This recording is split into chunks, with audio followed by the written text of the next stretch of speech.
Hello everyone. आज हम लोग इस वीडियो में थेफ्ट पढ़ेंगे। थेफ्ट आपका सेक्शन 303 ऑफ बीएनएस में दिया हुआ है। यहाँ पर पनिशमेंट में थोड़ा चेंज किया गया है जो आईपीसी में नहीं था, और इसके साथ हम लोग इसके इलस्ट्रेशंस भी पढ़ेंगे, एक्सप्लेनेशन भी पढ़ेंगे, प्री और मेंस के पॉइंट ऑफ व्यू से क्या क्वेश्चन इंपॉर्टेंट है वो देखेंगे।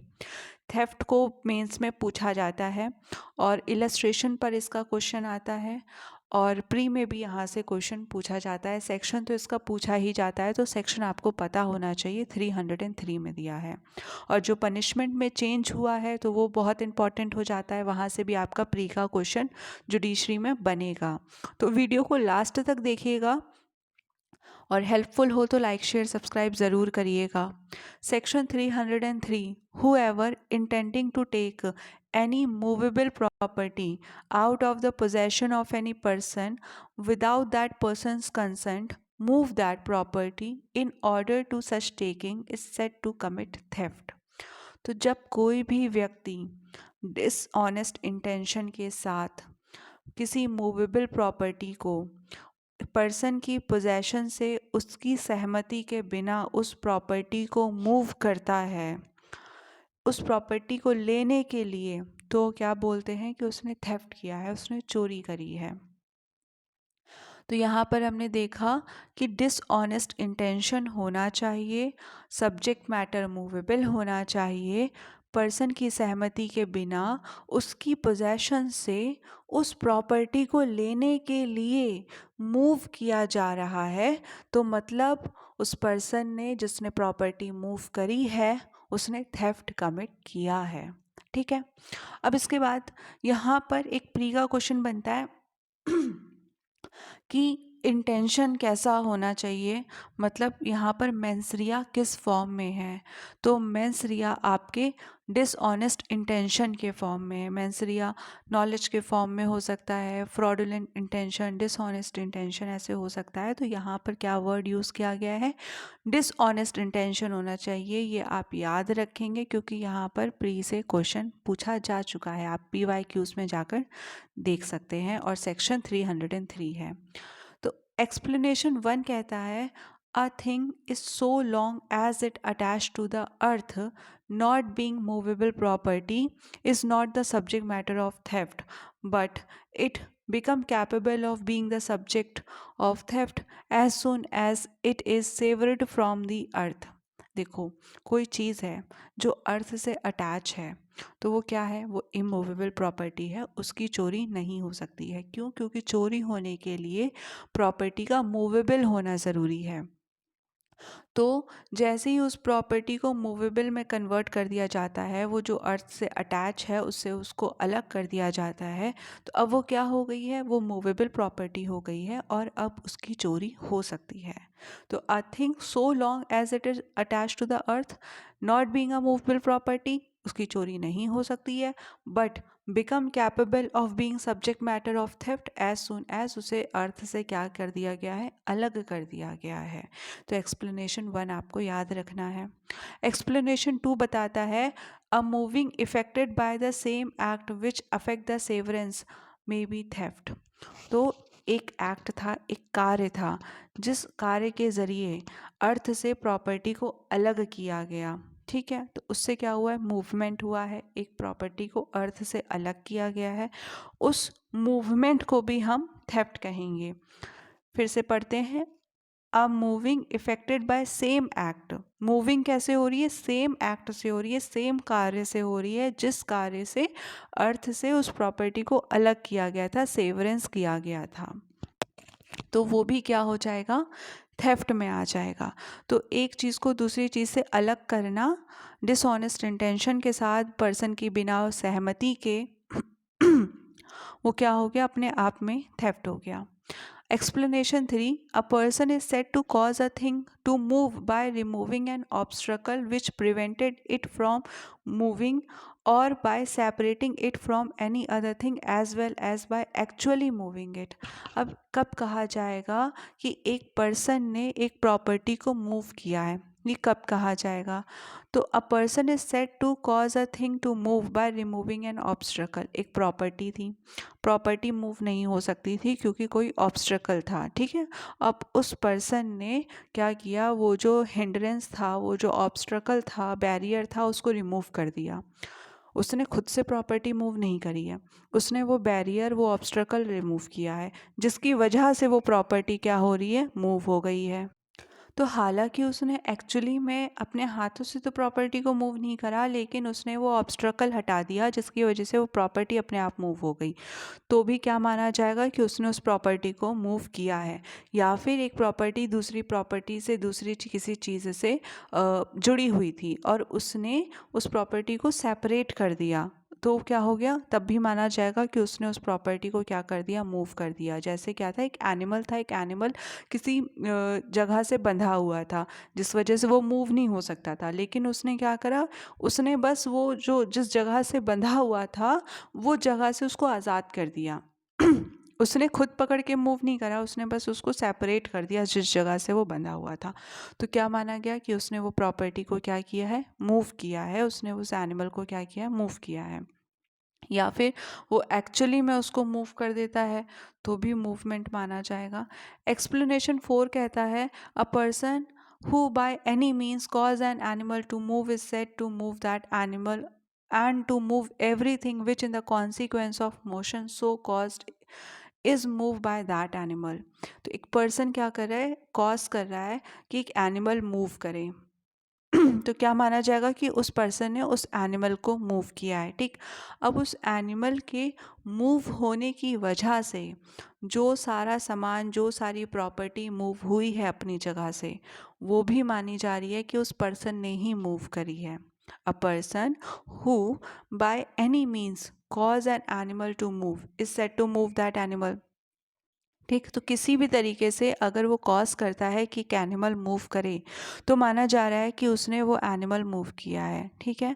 And to move everything which in the consequence of motion so caused is move by that animal. तो जो भी अदर चीज़ें मूव हुई हैं, मोशन में आई हैं, उस एनिमल की वजह से, जो एनिमल उस पर्सन ने मूव किया था, तो क्या माना जा रहा है कि वो जो एवरीथिंग जो परिणाम स्वरूप मूव हुई हैं वो भी उस पर्सन ने ही मूव करी हैं। Okay. Explanation 5. The consent mentioned in this section may be express or implied and may be given either by person in possession or by the person having for that purpose authority, either express or implied. तो यहाँ पर बात हो रही है कि जो offence है वो सहमति के बिना होना चाहिए, ठीक है। तो सहमति कैसी हो सकती है, एक्सप्रेस हो सकती है कि मतलब शब्दों में बोल कर, लिख कर कही जा रही है, या फिर इम्प्लाइड है, कंडक्ट से है, ठीक है। तो किस पर्सन की सहमति, यहाँ पे किस पर्सन की सहमति की बात हो रही है, ऐसे पर्सन की सहमति की बात हो रही है जो पर्सन प्रॉपर्टी को अपने पोजेशन में रखे हुए है या फिर वो सहमति देने के लिए अथॉरिटी रखता है, उस प्रॉपर्टी से जुड़ा सहमति रखने के लिए अथॉरिटी रखता है। तो ऐसे पर्सन की सहमति की यहाँ पर बात हो रही है। तो इसके बाद हम लोग पहले इलस्ट्रेशंस, नहीं, पहले हम लोग एसेंशियल्स देख लेते हैं, उसके बाद हम लोग इलस्ट्रेशंस देखेंगे, तो बहुत जल्दी आपको पूरा कॉन्सेप्ट क्लियर हो जाएगा। एक एक्ट को थेफ्ट का अपराध होने के लिए ये सारे एसेंशियल्स फुलफ़िल होना ज़रूरी है। जो एक्ट ये सारे एसेंशियल्स फुलफ़िल करेगा वो एक्ट थेफ्ट कहलाएगा, ठीक है। तो पहला एसेंशियल क्या है, डिसऑनेस्ट इंटेंशन होना चाहिए। तो जो इरादा है वो डिसऑनेस्ट होना चाहिए। अब डिसऑनेस्ट इंटेंशन से क्या मतलब है, डिसऑनेस्ट इंटेंशन से मतलब है कि ऐसी मंशा है जो कि एक पर्सन को लॉस कॉज कर रही है, रॉन्गफुल लॉस कॉज कर रही है, और एक पर्सन को रॉन्गफुल गेन कॉज कर रही है। अब रॉन्गफुल गेन और लॉस क्या होता है, जब एक व्यक्ति लॉफुली किसी गेन के लिए एंटाइटल नहीं होता है, ठीक है, और वो उस गेन को कर लेता है, तो वो रॉन्गफुल गेन कहलाता है। जब एक व्यक्ति किसी लॉस के लिए एंटाइटल नहीं होता है लॉफुली, उसे वो लॉस नहीं होना चाहिए, बट हो गया है उसको लॉस, तो उसे रॉन्गफुल लॉस हुआ है। तो डिसऑनेस्ट इंटेंशन का मतलब है जहाँ पर एक व्यक्ति क्या कर रहा है, रॉन्गफुल गेन कॉज कर रहा है और दूसरे को रॉन्गफुल लॉस कॉज कर रहा है। तो क्या हो गया, डिसऑनेस्ट इंटेंशन हो गया। डिसऑनेस्ट इंटेंशन को एग्जिस्ट होना चाहिए, मतलब जिस समय सामान चुराया जा रहा था, जिस समय सामान लिया जा रहा था, उस समय ये डिसऑनेस्टली वाला इरादा एग्जिस्ट कर रहा था। ठीक है, तो mens rea in the form of क्या हो जाएगा, डिसऑनेस्ट इंटेंशन हो जाएगा। एक्टस रियस क्या हो गया, प्रॉपर्टी को लेना, प्रॉपर्टी को मूव करना एक्टस रियस हो गया। लेना भी नहीं, प्रॉपर्टी को मूव करना। अगर सिर्फ प्रॉपर्टी मूव भी करी जा रही है तो वो चोरी में आ जाएगी, हम लोग इलस्ट्रेशन में अभी देखेंगे। उसके बाद है taking need not to be permanent. तो यहाँ पर जो प्रॉपर्टी ली गई है डिसऑनेस्ट इंटेंशन के साथ, ज़रूरी नहीं है वो इस मंशा से ली गई हो कि इस प्रॉपर्टी को मैं हमेशा के लिए रख लूँगा और कभी वापस नहीं करूँगा। नहीं, एक पर्सन था जिसका डिसऑनेस्ट इंटेंशन था, उसने एक प्रॉपर्टी को क्या करा, ले लिया, ये सोच के लिया कि मैं बाद में वापस कर दूंगा, तो भी वो चोरी में आ जाएगा। इसके लिए आप केस पढ़ेंगे KM. Mehra versus state of Rajasthan का, जिसमें सुप्रीम कोर्ट ने बोला अगर टेम्परेरी रिटेंशन या डेप्रीवेशन किया जाता है तो भी वो सफिशिएंट होता है ऑफेंस ऑफ थेफ्ट के लिए। तो ज़रूरी नहीं है जो प्रॉपर्टी को ले लिया गया है वो परमानेंटली ही ले लिया गया हो तभी चोरी में आएगा। ये बहुत इंपॉर्टेंट पॉइंट है, ये आप याद रखेंगे। फिर प्रॉपर्टी कैसी होनी चाहिए, मूवेबल प्रॉपर्टी होनी चाहिए। तो क्योंकि एक प्रॉपर्टी को लिया जा रहा है तो प्रॉपर्टी कैसी होनी चाहिए, मूवेबल होनी चाहिए। यहाँ पर भी प्री का क्वेश्चन बनता है कि थेफ्ट के लिए प्रॉपर्टी कैसी होनी चाहिए। अभी हमने देखा मूवेबल प्रॉपर्टी क्या होगी, जो अर्थ से अटैच है वो मूवेबल नहीं होगी, लेकिन जैसे ही उसे अर्थ से अलग कर दिया गया वो प्रॉपर्टी मूवेबल में आ गई है और अब उसकी चोरी हो सकती है। इवन जिस एक्ट से, जिस कार्य से अर्थ से अलग किया गया है उसे भी हम मूवमेंट में मानेंगे और वो भी चोरी हो सकती है। उसके बाद है मूव दैट प्रॉपर्टी। तो ज़रूरी नहीं है लेकर हम घर ही चले गए हैं तभी चोरी हुई है, नहीं, ऐसा नहीं होता है। सिर्फ मूव किया है इस मंशा से कि बाद में लेकर चले जाएंगे, या फिर वो प्रॉपर्टी कोई एनिमल था तो वो अपने आप ही क्या होगा कि दूसरे पर्सन की पोजेशन से निकल कर कहीं और चला जाएगा। तो प्रॉपर्टी का सिर्फ मूव हो जाना डिसऑनेस्ट इंटेंशन के साथ, और वो मूवमेंट आपके द्वारा कॉज किया गया हो डायरेक्टली या फिर इनडायरेक्टली डिसऑनेस्ट इंटेंशन के साथ, तो उस पर्सन ने क्या किया है, थेफ्ट किया है। Taking out of the possession of another person, यहाँ पर कहीं पर भी ओनरशिप की बात नहीं करी गई है कि चोरी तभी होगी जब एक ओनर के पास से प्रॉपर्टी ली जाएगी, ऐसा तो कहीं नहीं लिखा है। क्या लिखा है कि पोजेशन से प्रॉपर्टी ली जा रही है तो वो चोरी की परिभाषा में आ रही है। तो यहाँ पर जैसे कि एक केस था बंदे अली शेख का 1839 का, इसमें क्या हुआ था, एक पर्सन था जिसने लैंड रेवेन्यू नहीं पे किया था तो उसकी जो लैंड थी उसको क्या किया गया था, सीज कर लिया गया था। अब वो लैंड क्या हो गई है, सीज हो गई है, तो लॉफुली वो उस लैंड के क्रॉप्स नहीं ले सकता है, ठीक, लेकिन वो क्या करता है, उस लैंड के क्रॉप्स ले लेता है। तो यहाँ पे क्या हो गया, यहाँ पे चोरी हो गई। कैसे हो गई चोरी, चोरी ऐसे हो गई क्योंकि चोरी होती है पोजेशन की, चोरी ओनरशिप के खिलाफ ऑफेंस नहीं है। प्री में क्वेश्चन बनता है कि चोरी किस के खिलाफ होती है, पोजेशन के खिलाफ होती है या फिर ओनरशिप के खिलाफ होती है।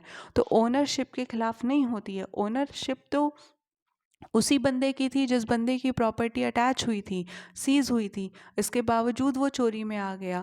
क्यों, क्योंकि वहाँ पर वो एंटाइटल नहीं था, और चोरी पोजेशन के खिलाफ होती है, पोजेशन किसी और की थी, उसने कंसेंट लिया नहीं था जिसकी पोजेशन थी, उसका डिसऑनेस्ट इंटेंशन था, लॉफुली वो उस समय एंटाइटल भी नहीं था। तो चोरी क्या हो गई, पोजेशन के खिलाफ होती है। कोई भी पर्सन वो ओनर हो या फिर ना हो, लेकिन किसी और की पर्सन की पोजेशन में वो चोरी है, सॉरी पोजेशन में वो प्रॉपर्टी है, और उस पोजेशन से उस प्रॉपर्टी को लिया जा रहा है, जिस पर्सन के पोजेशन में वो प्रॉपर्टी है उसकी सहमति के बिना, तो वो चोरी में आएगा डिसऑनेस्ट इंटेंशन के साथ। फिर है बिना सहमति के होना चाहिए। तो सहमति कोई भी सहमति नहीं है, ना एक्सप्रेस सहमति है ना इम्प्लाइड है जिस पर्सन के पास वो प्रॉपर्टी है, और उसकी सहमति के बिना जब उसके पोजेशन से सामान लिया जा रहा है डिसऑनेस्ट इंटेंशन के साथ, चाहे वो परमानेंटली लिया जा रहा हो या फिर टेम्परेरीली लिया जा रहा हो या फिर उस प्रॉपर्टी को मूव किया जा रहा है, तो वो चोरी हो जाएगी। तो जहाँ पर भी ये सारे असेंशियल्स फुलफिल होंगे वहाँ पर क्या होगा, चोरी हो जाएगी। तो कभी कभी प्री में क्वेश्चन मेंस में क्वेश्चन आता है कि एक सिचुएशन दे दी जाती है कि ये ऑफेंस चोरी है या नहीं है, तो आप देखेंगे कि चोरी के 6 एसेंशियल्स हैं, ये सारे पूरे हो रहे हैं तो वो एक्ट चोरी है। अब हम लोग इसके इलस्ट्रेशंस देख लेते हैं, फिर जो पनिशमेंट में चेंज आया है वो देख लेते हैं, उसके बाद ये टॉपिक कंप्लीट हो जाएगा। सारे इलस्ट्रेशन तो नहीं, पर जो इलस्ट्रेशन प्री या मेंस में कभी पूछे गए हैं वो इलस्ट्रेशंस पढ़ लेंगे, क्योंकि इलस्ट्रेशंस बहुत सारे हैं। तो पहला इलस्ट्रेशन पढ़ लेते हैं जिसमें बोला गया है एक कट करता है ट्री को, जेड का एक ग्राउंड है, वहाँ से ए क्या कर रहा है, पेड़ को काट रहा है इस इंटेंशन के साथ कि वो पेड़ क्या करेगा, जेड की पोजेशन से ले जाएगा जेड की सहमति के बिना। तो जैसे ही वो उस पेड़ को अलग करता है लेने के लिए, उसने थेफ्ट क्या किया है, कमिट कर दिया है। इलस्ट्रेशन एफ देखिएगा, ए को क्या मिला, ए को रिंग मिला है और रिंग कहाँ पर है, जेड के घर की टेबल पर है। तो जेड की ने अपना घर ऑक्यूपाई कर रखा है, जेड की पोजेशन में है और उसको वहाँ पर क्या मिली, एक रिंग मिल गई। उसने क्या किया, उस रिंग को ले लिया। तो जैसे ही उसने उस रिंग को लिया उसने थेफ्ट कमिट कर दिया। अब हो सकता है कि वो जेड के घर पे रिंग तो थी पर वो रिंग किसी और की थी, तो इससे कोई फ़र्क नहीं पड़ता है किसकी पोजेशन में रिंग थी, जेड की पोजेशन में रिंग थी क्योंकि जेड के घर पे रिंग थी। जैसे ही उसने ए ने उस रिंग को रिमूव करा, हटाया वहाँ से, उसने क्या किया, थेफ्ट कमिट कर दिया। उसके बाद इलस्ट्रेशन जी है, क्या कह रहा है, ए को एक रिंग मिलती है हाईवे पर और वो रिंग किसी के पोजेशन में नहीं थी। ए ने क्या किया, उस रिंग को ले लिया। उसने थेफ्ट कमिट किया? नहीं, उसने थेफ्ट कमिट नहीं किया। क्यों कमिट नहीं करा? क्योंकि यहाँ पर वो रिंग किसी की पोजेशन में नहीं है, और थेफ्ट के लिए हमने अभी पढ़ा कि पोजेशन से सामान लिया जाता है। जो असेंशियल नंबर 5th नंबर का था उसमें हमने देखा था कि दूसरे की पोजेशन से सामान ले रहे हैं, यहाँ पे तो किसी की पोजेशन में है ही नहीं, तो ये क्या हो गया है, थेफ्ट नहीं होगा, ये क्रिमिनल मिसएप्रोप्रिएशन होगा। कभी आगे पढ़ेंगे तो उसको समझेंगे, पर ये थेफ्ट नहीं होगा। ये प्री में क्वेश्चन आपका बहुत बार पूछा जा चुका है और बच्चे कंफ्यूज हो जाते हैं इसमें, उन्हें लगता है कि थेफ्ट है। नहीं, ये थेफ्ट नहीं है। क्यों नहीं है? क्योंकि ये किसी के पोजेशन में नहीं है और आपको जो 6 एसेंशियल्स बताए हैं वो आपको याद रखने हैं। उसके बाद है इलस्ट्रेशन एच। इलस्ट्रेशन एच कहता है, अब इलस्ट्रेशन एच देखिएगा, यहाँ से भी क्वेश्चन पूछा जाता है। यहाँ पे क्या बात हो रही है कि ए गया जेड के घर पे, उसने देखा कि एक रिंग थी। ए ने क्या किया, उसको नहीं पता ये रिंग किसकी है, ए के घर पर है, ठीक। उसने क्या किया, उस रिंग को छुपा दिया, घर में ही कहीं छुपा दिया। सपोज़ कि जब सब लोग भूल जाएंगे कि ये रिंग के बारे में कोई कुछ पूछेगा नहीं, इसका सर्च नहीं होगा इसके बारे में कि कहाँ गई है रिंग, ये सब जब मामला ठंडा हो जाएगा तब वो क्या करेगा, रिंग को लेकर चला जाएगा। अब जैसे ही उसने पहली बार उस रिंग को छुपाया, ये सोचकर कि मैं बाद में इसको ले जाऊंगा, तो जो उसने पहली बार रिंग को मूव किया ना, वहीं पर उसने थेफ्ट कमिट कर दिया। क्यों? क्योंकि हमने असेंशियल 4th नंबर का पढ़ा था, मूव दैट प्रॉपर्टी, लेकर चले जाना ज़रूरी नहीं है। अगर डिसऑनेस्ट इंटेंशन के साथ जिस पर्सन की पोजेशन में वो प्रॉपर्टी है जो कि मूवेबल है, और उसको जिस पर्सन की पोजेशन में प्रॉपर्टी है उसकी बिना सहमति के मूव कर दी गई, तो क्या हो गया, थेफ्ट कमिट हो गया। तो इस बंदे ने क्या किया, ए ने क्या किया, उसको मूव कर दिया ये सोचकर कि बाद में लेकर जाऊंगा। जैसे ही उसने उस प्रॉपर्टी को मूव किया, उसने क्या कर दिया, उसने थेफ्ट कमिट कर दिया। इलस्ट्रेशन आई देखिएगा, बहुत इंटरेस्टिंग इलस्ट्रेशन है ये, एग्ज़ाम में पूछा जा सकता है। ए डिलीवर करता है, ए क्या करता है, अपनी वॉच जेड नाम के ज्वेलर को देता है कि भाई इसको ठीक कर दो, ठीक है। जेड अपनी शॉप में ले जाता है। अब ए के ऊपर कोई भी डेट नहीं है जेड का, ठीक, मतलब ए के ऊपर कोई भी कर्जा नहीं है जेड का, ठीक है, और जेड ने क्या किया, उस प्रॉपर्टी को डिटेन करके रखा है। तो ए क्या करता है, ए क्या करता है, उसको उसकी शॉप पे जाता है, जेड की शॉप पे जाता है, फोर्स से जेड से अपनी घड़ी ले लेता है और चला आता है। क्या ए ने थेफ्ट किया है? तो ए ने थेफ्ट नहीं किया है। क्यों नहीं करा है? क्योंकि उसका इंटेंशन डिसऑनेस्ट था ही नहीं।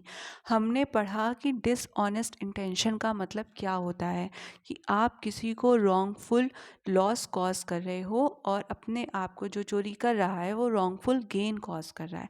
क्योंकि ए पे कोई कर्जा नहीं था जेड का, तो क्या ए ने जेड का कोई नुकसान किया? उसने उसका कोई नुकसान नहीं करा। तो यहाँ पर डिसऑनेस्ट इंटेंशन हुआ ही नहीं, तो चोरी हुई ही नहीं।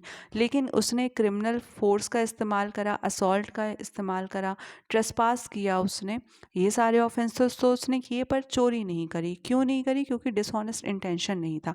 अगर उसका कर्जा होता, जैसे जेड ने सिक्योरिटी की तरह ए की घड़ी रख रखी थी कि अगर ए मेरा पैसा नहीं देगा तो मैं क्या करूँगा, इसको बेचकर अपना पैसा वसूल लूँगा।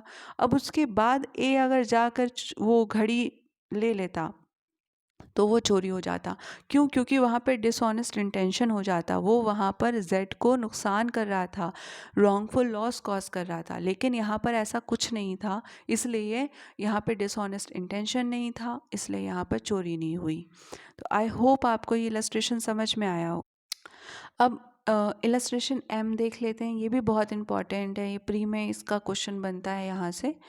ये क्या बोल रहा है कि ए और जेड दोस्त थे, जेड की लाइब्रेरी थी, जेड नहीं था, तो ए गया और उसने उसकी क्या कहते हैं कोई बुक उठाई, और इस इंटेंशन के साथ कि वो बाद में पढ़कर वापस कर देगा, तो इस इंटेंशन से बुक उठा ली। तो क्या यहाँ पे ए ने चोरी करी है? नहीं, ए ने चोरी नहीं करी है। क्यों नहीं करी है? क्योंकि उन दोनों के फ्रेंडली टर्म्स थे। एक्सप्रेस कंसेंट तो नहीं था जेड का कि तुम आना और मेरी लाइब्रेरी से बुक ले लेना, नहीं। लेकिन उनके टर्म्स ऐसे थे जिस वजह से ये इम्प्लाइड सहमति मानी जा सकती है कि वो इस बात को क्या कहते हैं अलाउ कर देगा, उसको इस बात से कोई आपत्ति नहीं होगी। तो यहाँ पर इम्प्लाइड कंडक्ट, उन आपस में उन दोनों का कंडक्ट ऐसा था, दोस्ती ऐसी थी, टर्म्स ऐसे थे जिससे ये इम्प्लाइड कंसेंट थी जेड की कि वो बुक ले सकता है। इसलिए क्या नहीं हुआ, यहाँ पर चोरी नहीं हुई। इसकी पनिशमेंट्स देख लेते हैं बहुत इम्पॉर्टेंट है। तो इसकी पनिशमेंट तो अगर जैसे फर्स्ट टाइम ऑफेंडर है तो 3 साल तक की सज़ा हो सकती है और फाइन या फिर दोनों। लेकिन अगर सेकंड टाइम ऑफेंडर है या फिर सब्सिक्वेंट है, फिर से वही ऑफेंस कर रहा है वो, तो फिर सज़ा ज़्यादा हो जाएगी, रिग्रेस इम्प्रिजनमेंट हो जाएगी जो 1 साल से कम तो नहीं होगी और 5 साल तक की मैक्सिमम हो सकती है, एंड फाइन हो जाएगा। लेकिन यहाँ पर एक बहुत इंपॉर्टेंट प्रोविज़ो डाला गया है जहाँ से प्री का 200% क्वेश्चन आएगा, कभी ना कभी तो आएगा ही आएगा। क्या क्वेश्चन बन सकता है? यहाँ पर बोला गया है अगर चोरी करी गई है और जो चोरी की प्रॉपर्टी है उसकी जो वैल्यू है वो 5,000 से कम है, ठीक, जिस पर्सन ने चोरी करी है वो पहली बार उसने चोरी करी है, पहली बार चोरी के लिए कन्विक्ट हुआ है, और वो उस प्रॉपर्टी को जो उसने चुराई थी उसको रीस्टोर कर दे रहा है, तो फिर रिटर्न कर देता है, रीस्टोर कर देता है, तो फिर shall be punished with community service, उसको कम्युनिटी सर्विस की ही पनिशमेंट मिलेगी, उसको कोई और पनिशमेंट नहीं मिलेगी। तो यहाँ पर प्री का क्वेश्चन बनेगा कि वैल्यू ऑफ द प्रॉपर्टी कितनी होनी चाहिए, तो 5,000 से कम होनी चाहिए। और क्या कंडीशन होनी चाहिए? फर्स्ट टाइम ऑफेंडर होना चाहिए। और क्या कंडीशन होनी चाहिए? कि वो रिटर्न या रीस्टोर कर दे उस चुराई हुई संपत्ति को। अगर ये सारी कंडीशंस फुलफ़िल होती है तो ना उसको फ़ाइन मिलेगा, ना ही उसको पनिशमेंट मिलेगा, इम्प्रिजनमेंट मिलेगा, सिर्फ़ और सिर्फ उसे कम्युनिटी सर्विस मिलेगी करने के लिए। कम्युनिटी सर्विस कहाँ दिया हुआ है? तो आप सेक्शन 23 का एक्सप्लेनेशन पढ़ेंगे BNSS में, तो आपको मिल जाएगा वो कम्युनिटी सर्विस, आपको एक्सप्लेनेशन में मिल जाएगा। प्रोविज़ो बहुत इंपॉर्टेंट है, सारे एसेंशियल्स फुलफ़िल होने चाहिए, और जैसे कि प्रॉपर्टी की वैल्यू 5,000 से कम, रीस्टोर कर देना, रिटर्न कर देना और फर्स्ट टाइम ऑफेंडर होना, ये तीनों चीज़ें होने के बाद ही ये वाली प्रोविज़ो अप्लाई होगा। तो आई होप आपको ये लेक्चर समझ में आया होगा, हेल्पफुल लगा होगा। लाइक शेयर सब्सक्राइब ज़रूर करिएगा। Thank you.